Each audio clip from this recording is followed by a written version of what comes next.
चलो बाबू, ये बात तो हो गई हमारी। और उसके बाद में अगला पॉइंट आता है, एक सर्कुलर है आपके लिए, दरअसल ई-वे बिल के संबंध में ही जी। एक सर्कुलर क्या कह रहा है आपसे, सुनो जरा। नंबर है 47/21/2018। ठीक है बाबू, ये है, यहाँ पर थोड़ा जगह रखना ऊपर। ये है दिल्ली, दिल्ली मेरी जान। और यहाँ पर है ये आगरा। ये है दिल्ली का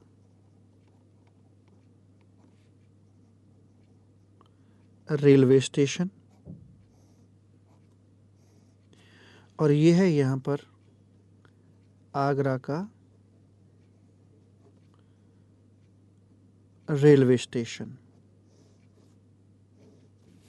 यहाँ से माल यहाँ जाएगा, फिर यहाँ पटरियों पर चलेगी रेलगाड़ी। यहाँ से ये रेलगाड़ी में जाएगा और फिर यहाँ से इसको छुड़ाकर ले आएगा, है ना। तो ये बेसिकली हो रहा है in case of transportation by rail air. तो इसमें कवि अपनी कुछ बातें रख रहा है, गौर फरमाइएगा। In case of transportation by rail,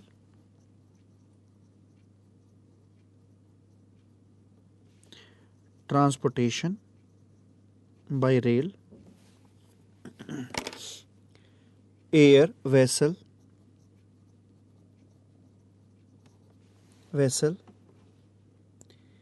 e-way bill shall be generated.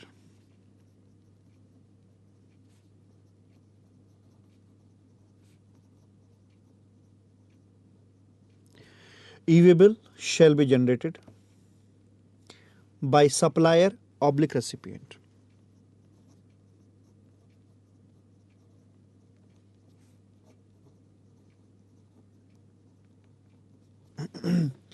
By supplier oblique recipient. क्या यहां ट्रांसपोर्टर नहीं करता? नहीं। रेल एयर वेसल में नॉर्मली ट्रांसपोर्टर भी बना देता है ना, ट्रक के केस में। यहां ट्रांसपोर्टर की बात नहीं होती है। ठीक है, जानते हो ना पहले से? हाँ जानते हैं सर। क्वेश्चन पूछूंगा इसी पर बेस्ड, ध्यान से सुनना। ठीक है। कब बनाया जाता है? जो लॉ आप लोगों ने पढ़ रखा था, मैंने पढ़ाया था आपको, either before movement, either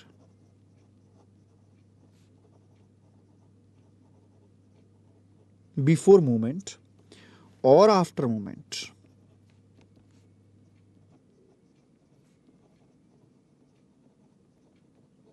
before movement और आफ्टर मूवमेंट।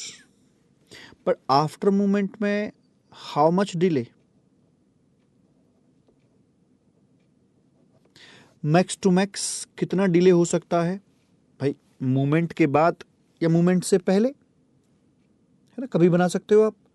मतलब गुड्स यहाँ आ गया, यहाँ पहुँच गया, यहाँ मिलने के, आगरा प्रीमाइसेस पर पहुँचने के 10-12 दिन के बाद बना दें?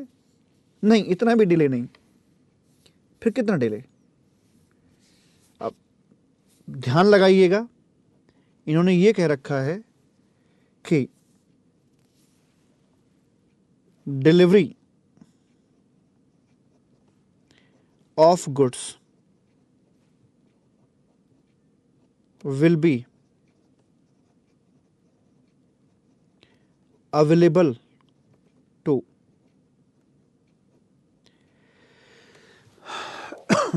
recipient on production of e-way bill, on production of e-way bill। वो जब प्रोड्यूस कर देगा उसके बाद ही डिलीवरी मिलेगी।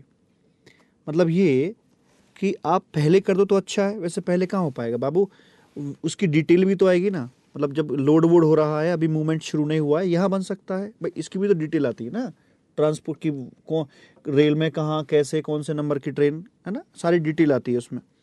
लेकिन उससे ये कह रहा है कि भाई साहब जब यहाँ से बंदा डिलीवरी लेने पहुंचेगा तो उस समय तक मैक्स टू मैक्स उस समय तक आपका ई वे बिल बन जाना चाहिए, क्योंकि इन्होंने कंडीशन डाल दी कि जब तक हम आपको डिलीवरी नहीं देंगे, जब तक कि आपका ई वे बिल वहाँ पर आप प्रोड्यूस नहीं करोगे। ई वे बिल के दम पर ही डिलीवरी मिलेगी, वरना डिलीवरी नहीं मिलेगी।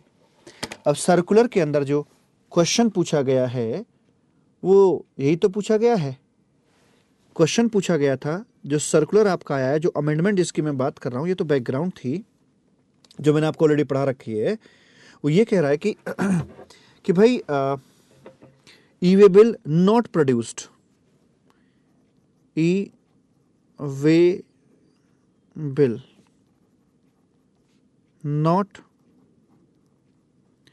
Produced before PIC of railway उसको नहीं दिया आपने, तो क्या गुड्स की डिलीवरी मिलेगी? तो क्लैरिफिकेशन दी गई है, क्लैरिफिकेशन है, then no delivery of goods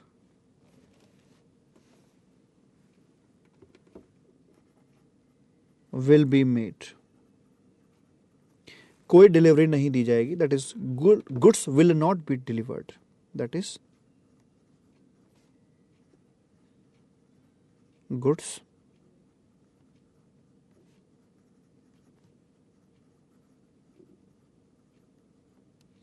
goods की डिलीवरी नहीं दी जाएगी।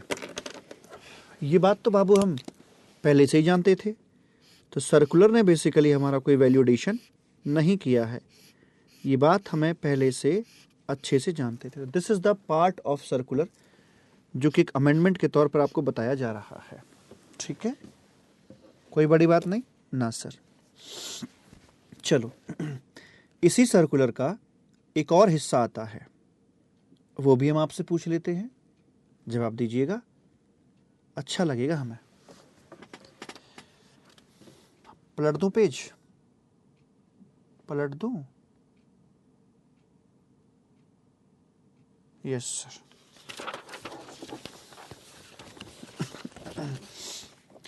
ई वे बिल पर बेस्ड एक और बात, मान लीजिए यहां पर है ये वेस्ट दिल्ली,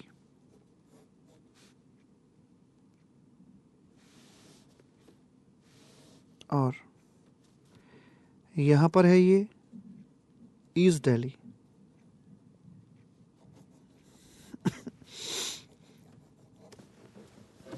यहां से ट्रक चलता है, लेकिन वेस्ट से ईस्ट दिल्ली के लिए जो रास्ता गुजर रहा है, जो सबसे अच्छा रास्ता माना जाता है, वो है वाया गाज़ियाबाद। गाज़ियाबाद यूपी में आता है, यानी कि मूवमेंट का जो ओरिजिन है वो दिल्ली है, डेस्टिनेशन भी दिल्ली ही है, लेकिन इस यात्रा के दौरान ये अन्य स्टेट के थ्रू भी पास हो रहा है। तो क्या यहाँ पर 2 ई वे बिल बनाए जाएंगे? क्वेश्चन पूछा गया है, what about e way bill? 2 बनेंगे, यूपी में वैलिड रहेगा, दिल्ली वाला नहीं रहेगा, what about e way bill? तो बाबू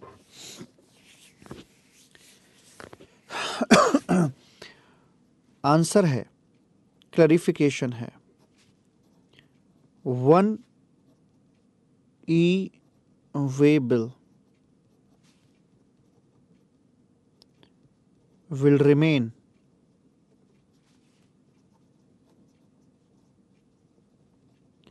sufficient रहेगा, even though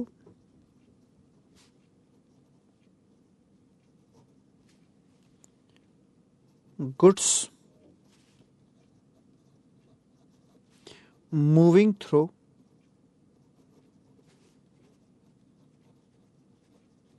मल्टीपल स्टेट्स, उस समय फर्क नहीं पड़ता।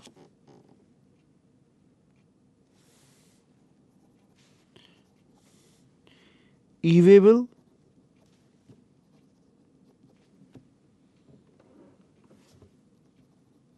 not depend upon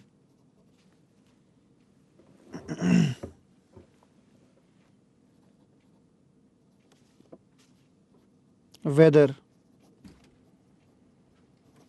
supply is inter और इंट्रा।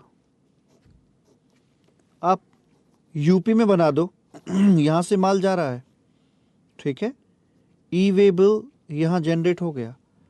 अब चाहे आपकी यात्रा कितनी ही लंबी क्यों ना हो, हरियाणा, दिल्ली, कुछ भी आप रख सकते हैं, पंजाब, आप कितने स्टेट में घूम कर आ जाओ, ये जो आपका ई-वे बिल था यही कंटिन्यू करेगा। चाहे आप इंट्रा की बात कर लें, चाहे आप इंटर की बात कर लें। तो उसमें जो कह रहा था कि माल दिल्ली से दिल्ली में ही आया लेकिन दूसरे स्टेट में घूम के आया, इससे कोई फर्क नहीं पड़ेगा। जो ई-वे बिल आपका यहाँ चलते समय बनाया गया था वही वैलिडेट रखा जाएगा, उस पर कोई किसी प्रकार की आंच नहीं आएगी। और ई-वे बिल पढ़ाते समय ये बात मैं आपको ऑलरेडी बता चुका था। तो प्रैक्टिकली ये क्लैरिफिकेशन का पार्ट था, पर इसमें कोई नई बात है नहीं मालिक, ठीक है। चलो आगे बढ़ते हैं। इसी सर्कुलर के अंदर एक और क्लैरिफिकेशन जगाई गई है कि अगर हम बात करते हैं एक डीटीए यूनिट से, और यहां आती है आपकी एसईजेड, एसईजेड की यूनिट है या एसईजेड का डेवलपर है। अगर मूवमेंट यहां से यहां होता है या मूवमेंट यहां से यहां होता है, क्या कोई किसी प्रकार के ई-वे बिल की जरूरत पड़ेगी? No, no e way bill is required. हम जानते हैं कि जब भी हमारा एसईजेड से पाला पड़ता है तो ट्रांजैक्शन जो होती है ऑलवेज इंटरस्टेट होती है। दूसरी बात, यहां ई-वे बिल के लिए साफ तौर पे मना कर दिया गया है क्योंकि ये एसईजेड है और उसको ऐसे ट्रीट किया जाता है जैसे कि ये इंडिया के बाहर हो, है ना। तो इसलिए no question of e way bill. इस घटना को हम लोग एक्सपोर्ट की तरह ट्रीट करके चलते हैं और इस घटना को हम लोग इंपोर्ट की तरह ट्रीट करते हैं। Hence no requirement of e way bill. ठीक है मालिक, आगे चलिए। आगे एक और सर्कुलर आपके सामने आ रहा है। क्या कह रहा है सर वो? अरे बताए रहे हैं, सांस तो लेने दीजिए हमें आप।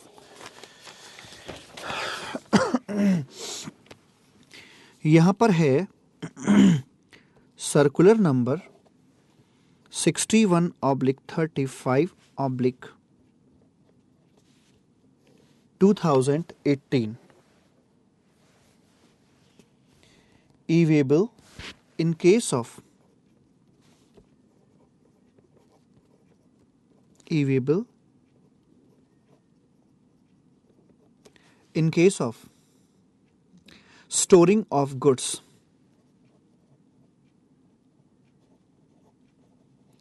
storing of goods in case in godown of transporter,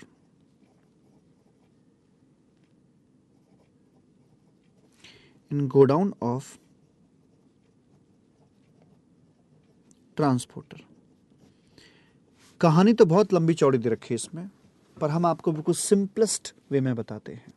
ये कहना क्या चाहता है, ये मिस्टर एक्स है, सप्लायर है,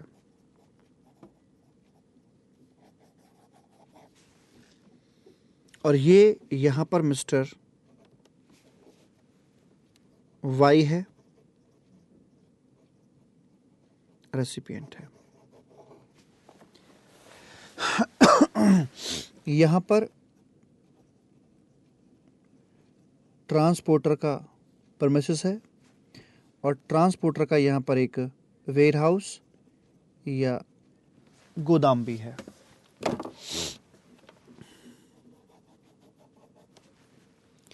गुड्स यहाँ से यहाँ जाता है और यहाँ से यहाँ मूव करता है। जिसे मान लीजिए ये भी दिल्ली में है ये भी दिल्ली में है, लोकेलिटी अलग हो गई, और ये आपका यूपी में आता है ना। ठीक है जी। अब पहली बात तो ये कि क्या ट्रांसपोर्टर को रजिस्ट्रेशन लेना पड़ेगा अपने गोदाम के लिए? यस, जो ट्रांसपोर्टर है रिक्वायर्ड जीएसटी रजिस्ट्रेशन लेना पड़ जाएगा। जो ई वे बिल बनाया जाएगा इस केस में 2 बनेंगे या 1 बनेगा। Number of E way bill. अगर हम बात करें आपसे इन जनरल,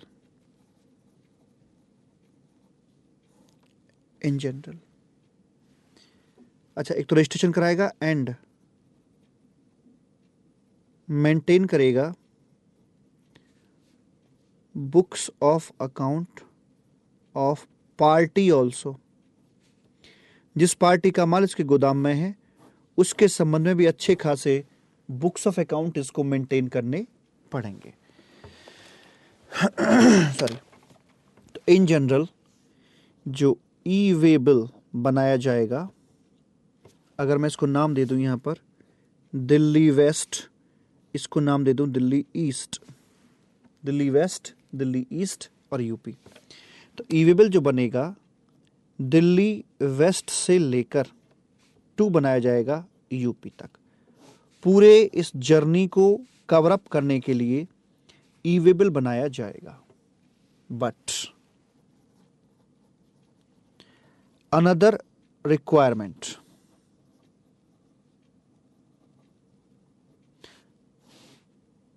इसे मान लीजिए जो मिस्टर वाई है रेसिपिएंट है, हाँ जी, रेसिपिएंट होल्ड करता है goods at transporters godown for some days. कुछ दिनों के लिए वो यहां होल्ड करता है and after that bring the goods at his premises or transfer otherwise।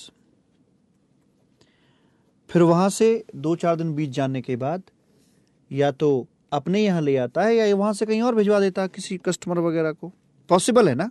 हाँ जी, पॉसिबल तो है, पॉसिबल तो है।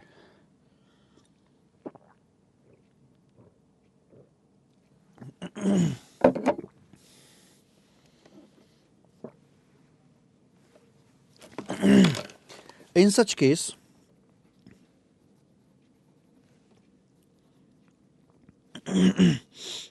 recipient need to declare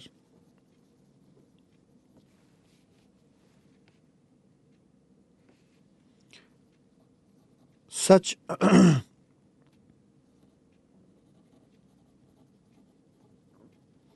godown of transporter, such godown of transporter, declare करेगा सच गोडाउन ऑफ ट्रांसपोर्टर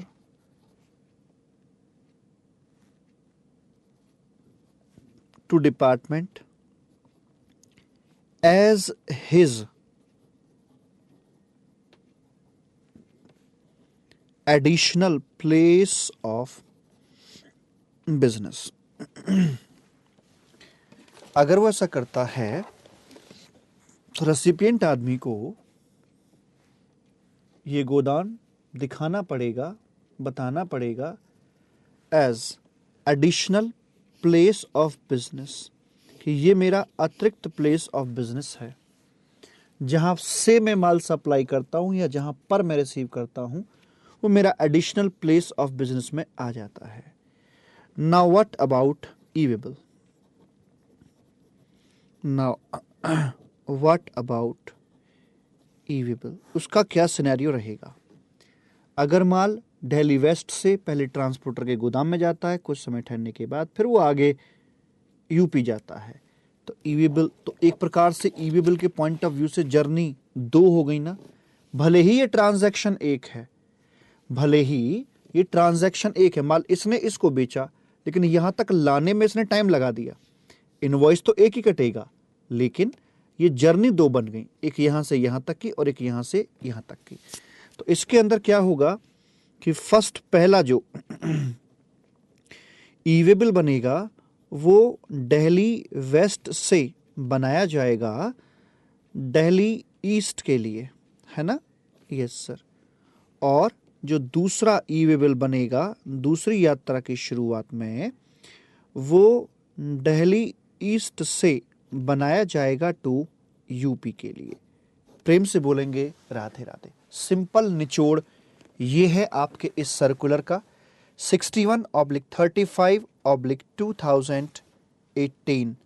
प्रेम से बोलेंगे राधे राधे। ठीक है? Yes sir. सर ये स्टोरेज वाला काम सप्लायर भी करवा सकता है? हाँ, वो भी इसको कह सकता है ट्रांसपोर्टर कि भाई मैं अपना माल यहाँ पे रखूंगा। सप्लायर रेसिपिएंट कोई भी ट्रांसपोर्टर का गोदाम इस्तेमाल कर सकता है, और जौन सा भी व्यक्ति ट्रांसपोर्टर का गोदाम इस्तेमाल करेगा उसे दिखाना पड़ेगा गोदाम को as additional place of business के तौर पे दिखाना पड़ जाएगा। प्रेम से बोलेंगे राधे राधे। आइए अब कुछ एक मिसलेनियस सर्कुलर्स आपके लिए और हैं। ईवेबल के संबंध में बातें खत्म हुई, यही थी ईवेबल की बातें। पहला सिलेंडर वाला पॉइंट था कि एज ए सप्लाई जा रहा तो ईवेबल बनेगा, अदरवाइज ईवेबल ना बनेगा। दूसरा था कि रेल वगैरह के केस में क्या बिना ईवेबल के डिलीवरी मिल सकती है? नहीं मिल सकती। आगे में था कि एक बार ईवेबल एक स्टेट में बन गया, अब चाहे कहीं घूमते रहो पूरे भारतवर्ष में, कोई दूसरा ईवेबल की आवश्यकता नहीं है। DTA से SEZ, this transaction is called as import export, no requirement of e way bill. और ये था आपका एक सर्कुलर कि ट्रांसपोर्टर का godown additional place of business के तौर पे कंसिडर किया जाएगा और अकॉर्डिंगली ईवेबल की रिक्वायरमेंट आएंगी। आगे बात करते हैं कुछ एक मिसलेनियस सर्कुलर्स या क्लैरिफिकेशंस, कुछ आपकी और भी हैं। ठीक है? इसमें बोला गया है, जैसे मान लीजिए आपका ये पतंजलि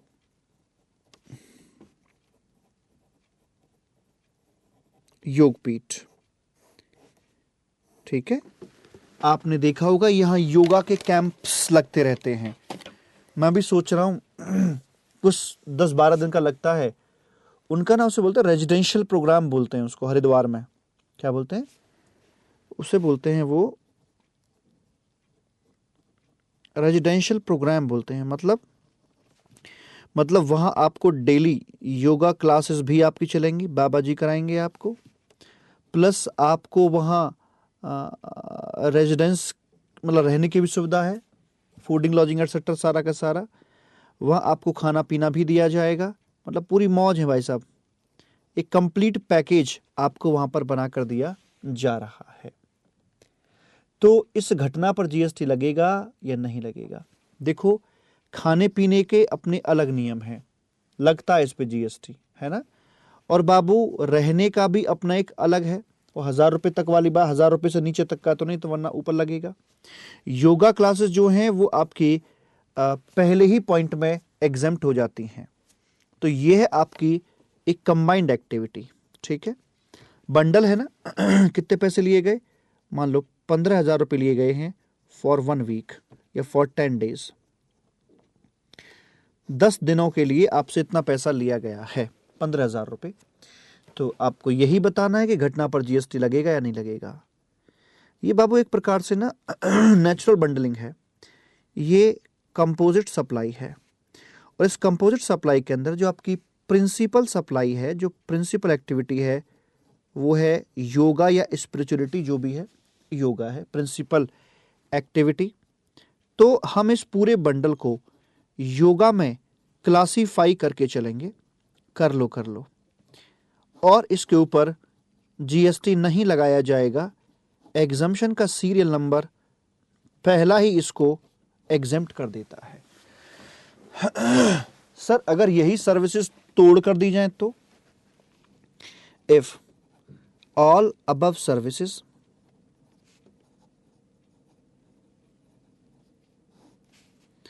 प्रोवाइड कराई जा रही हैं इंडिविजुअली,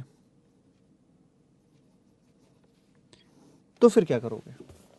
अगर ऐसा है तो फिर तो सबके लिए अलग अलग हो गया। योगा जो क्लासेस हैं उन पर जीएसटी ना लगेगा। जो आपके रहना सहना है, जो अकोमोडेशन की सर्विस है, उस पर डिपेंड करता है लगेगा या नहीं लगेगा, कि अगर वो अप टू 999 तक का है या वो एक्सीड करता है ना। अगर 999 तक का है तो जीएसटी की बात नहीं होती, और अगर एक्सीड करता है तो जीएसटी उसके ऊपर लगा दिया जाता है। ऐसे ही खाने पीने पर जीएसटी लगाया जाता है। तो मतलब डिपेंड करता है कि हम उसको किस प्रकार से सप्लाई कर रहे हैं, एज ए कंपोजिट बंडल और डिसमेंटल करके। तो बढ़िया यही है कि भाई साहब अपने रेजिडेंशियल प्रोग्राम चलाइएगा, ज़्यादा बढ़िया चीज़ है। ठीक है, तो ये हमारा एक क्लैरिफिकेशन हो गई। आखिरी क्लैरिफिकेशन आती है with respect to principal agent relationship. यहां पर हम लोग बात करने जा रहे हैं प्रिंसिपल एजेंट रिलेशनशिप की चर्चा करने के लिए जा रहे हैं।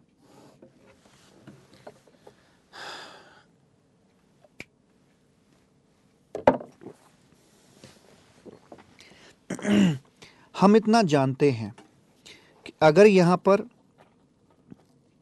प्रिंसिपल है, अगर यहां पर प्रिंसिपल है हमारा, और क्या मालिक, और सामने अगर एजेंट दिखाई दे रहा है, PAL, यहां पर हमारा प्रिंसिपल है और इधर है एजेंट, तो ये जो घटना होती है इसे सप्लाई बना दिया जाता है। और अगर एजेंट से पीछे से ले भी रहे हैं तो ये घटना भी आपकी जीएसटी के दायरे में आती है, इसको भी हम लोग सप्लाई बना देते हैं। दूसरी बात, ये वाला जो एजेंट होता है, इस बंदे का मैंडेटरी रजिस्ट्रेशन भी होता है, आप चेक कर सकते हैं अंडर सेक्शन 24। ठीक है, ऐसे ही ये जो एजेंट है ये अपने प्रिंसिपल के बिहाफ पर काम करता है ना। तो हाँ जी, तो मैंडेटरी रजिस्ट्रेशन होता है अंडर सेक्शन 24। बाबू यहाँ एक थर्ड पार्टी होती होगी जहाँ से एजेंट माल खरीद के ला रहा है, और यहाँ भी एक थर्ड पार्टी होती होगी जिसको एजेंट माल बेच रहा है ना। तो बिलिंग कैसे हो रही है? थर्ड पार्टी डायरेक्ट प्रिंसिपल को करती है या एजेंट को करती है? एजेंट को। ये गुड्स खरीद रहा है ऑन बिहाफ। एजेंट के लिए यहां पर सबसे बड़ा वर्ड आता है बिहाफ। वो अपने प्रिंसिपल की हैट लगाकर काम कर रहा है। जो एजेंट है उसने अपने प्रिंसिपल की हैट पहन रखी है, काम खुद ही कर रहा है, अपनी जिम्मेदारी पे कर रहा है, अपनी जिम्मेदारी पे कर रहा है, अपने ऑब्लिगेशन पे कर रहा है, लेकिन प्रिंसिपल की हैट पहनकर। तो यहां से बिल यहां पर काटा जाता है और फिर यहां से बिलिंग आगे कराई जाती है। इसी प्रकार से अगर ये एजेंट के थ्रू सप्लाई हो रही है तो इन्होंने बिलिंग इनको करी और ये बिलिंग आगे करते हैं, ऐसे करके ये बिलिंग आगे करके चलते हैं माय डियर, है ना। तो ये है यहां पर एजेंट का रोल, ये बात आप पहले से जानते हैं। सवाल ये उठता है, इस वाले सिनेरियो में यहां पर पूछता हूं मैंने दो हिस्सों में बांट दिया डिस्कशन, प्रिंसिपल से एक बाइंग और एक सेलिंग। मान लीजिए अगर थर्ड पार्टी यहां से डायरेक्ट बिलिंग करती है टू प्रिंसिपल, तो फिर क्या एजेंट एजेंट रहेगा? ये जो मिस्टर एक्स नाम इसको मैं दे देता हूं यहां पे, मिस्टर एक्स एजेंट का नाम। तो क्या mister X then mister X will be called as agent? Mr. X will be called as agent for Schedule 1। क्या Schedule 1 के लिए, Schedule 1 में क्या था? ये जो सारी घटनाक्रम थी ये आपकी Schedule 1 में ही तो दे रखी थी कि प्रिंसिपल और एजेंट की रिलेशनशिप, कि भाई वो एफओसी हो तब भी हम बात करके चलेंगे, ये शेड्यूल 1 में थी। तो अगर बिलिंग डायरेक्ट हो रही है, ये खोखला एजेंट है, दैट इज आंसर आएगा नो। शेड्यूल 1 के लिए आप एजेंट नहीं कहे जाओगे। शेड्यूल 1 में वो एजेंट आ रहा है जो अपने नाम पर बिलिंग दे रहा है और आगे बिलिंग दे रहा है, अपनी जिम्मेदारी पे काम कर रहा है, ओनरशिप लेके आगे दे रहा है यार। ये नहीं कि आप बिचौलिए की तरह बीच बीच में रह गए, आप पार्टी को मिलवा दिया और हवा हवाई। हवा वाला एजेंट नहीं है, हवा को अपने अंदर से गुजारता है। अगर बाईपास निकाल दिया, यहां से यहां बिलिंग होगी, डायरेक्ट माल चला गया, बस बीच में मौज लेने के लिए, हवा हवाई एजेंट नहीं चाहिए। शेड्यूल नंबर 1 को हवा हवाई एजेंट की बात नहीं कर रहा है, शेड्यूल 1 हवा हवाई एजेंट की बात नहीं कर रहा है। Direct billing to principal, then mister X will be called as agent for schedule 1, the answer is no. ऐसे ही यहां पर अगर मान लीजिए ये प्रिंसिपल जो आदमी है, प्रिंसिपल डायरेक्ट बिलिंग करता है टू थर्ड पार्टी, तो एजेंट क्या कर रहा है? एजेंट तो ऐसे करे जैसे सर्दियों में जलते हुए अलाव पर हाथ सेकना। तो ये क्या कर रहा है बीच में? अरे यहां से बिलिंग रूट होके ऐसे आएगी तो उसका कुछ रोल भी दिखाई देगा, ये तो हवा हवा एजेंट हो गया। तो we are not talking about हवा हवाई एजेंट। हाँ, तो अगर प्रिंसिपल डायरेक्ट बिलिंग करता है टू थर्ड पार्टी, तो फिर आप क्या करके चलोगे? अगर थर्ड पार्टी को डायरेक्ट बिलिंग करके चलता है, प्रिंसिपल ने थर्ड पार्टी को डायरेक्ट बिलिंग अगर कर दी है मालिक, तो फिर ये इसका नाम दे दूं मिस्टर वाई। तो ये जो मिस्टर वाई है आपका, ये जो मिस्टर वाई है will be called as agent for schedule 1, yes और no? The answer is no, नहीं कहा जाएगा। क्या इसको मैंडेटरी रजिस्ट्रेशन करवाना पड़ेगा? नहीं सर, ये अब ये दूसरे के बिहाफ पर काम ही नहीं कर रहा, बिहाफ कहां रह गया फिर? तो बस ऐसे काम कर रहा है फिर तो। ये क्या मैंडेटरी रजिस्ट्रेशन अंडर सेक्शन 24 में करवाना पड़ेगा? The answer is no. ऐसे यहां लिख देता हूं कि क्या मैंडेटरी रजिस्ट्रेशन अंडर सेक्शन 24 करवाना पड़ेगा? The answer is no. तो सेक्शन निचोड़ क्या निकलता है? शेड्यूल 1 और सेक्शन 24 मैंडेटरी रजिस्ट्रेशन के लिए हमें एक भारी भरकम एजेंट की बात कर रहे होते हैं, ना कि हवा हवाई एजेंट की, जो बिल के बदले में बिल दे। दिल के बदले में दिल नहीं, बिल के बदले में बिल दे। क्रक्स पॉइंट क्या निकल के आता है? क्रक्स पॉइंट ये निकल के आता है, for the purpose of schedule 1 and for the purpose of section 24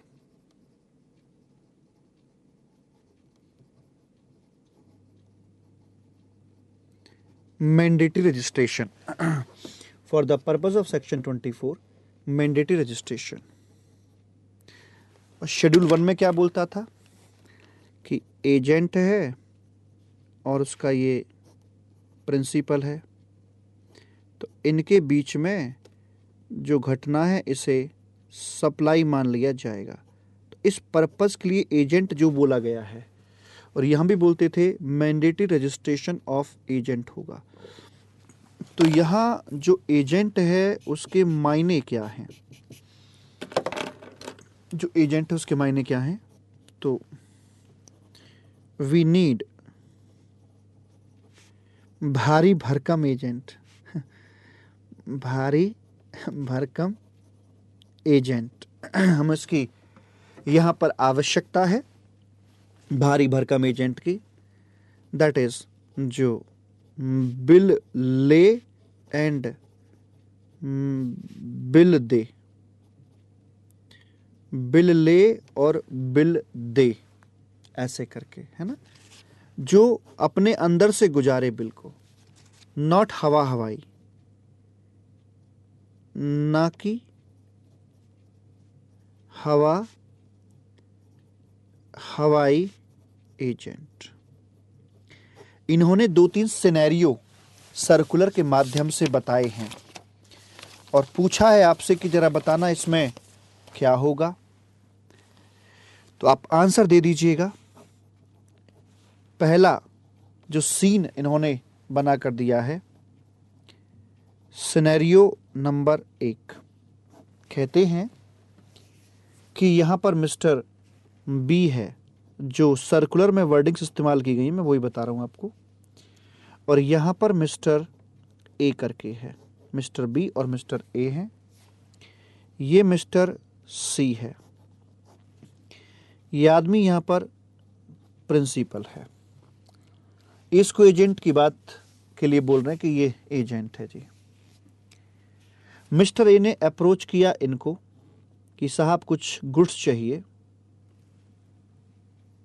नहीं सॉरी, प्रिंसिपल नहीं, एजेंट, एजेंट की भूमिका में ये है, एजेंट की भूमिका में ये है। इन्होंने इसको अप्रोच किया, इन्होंने इनको अप्रोच किया, प्रिंसिपल ये थे,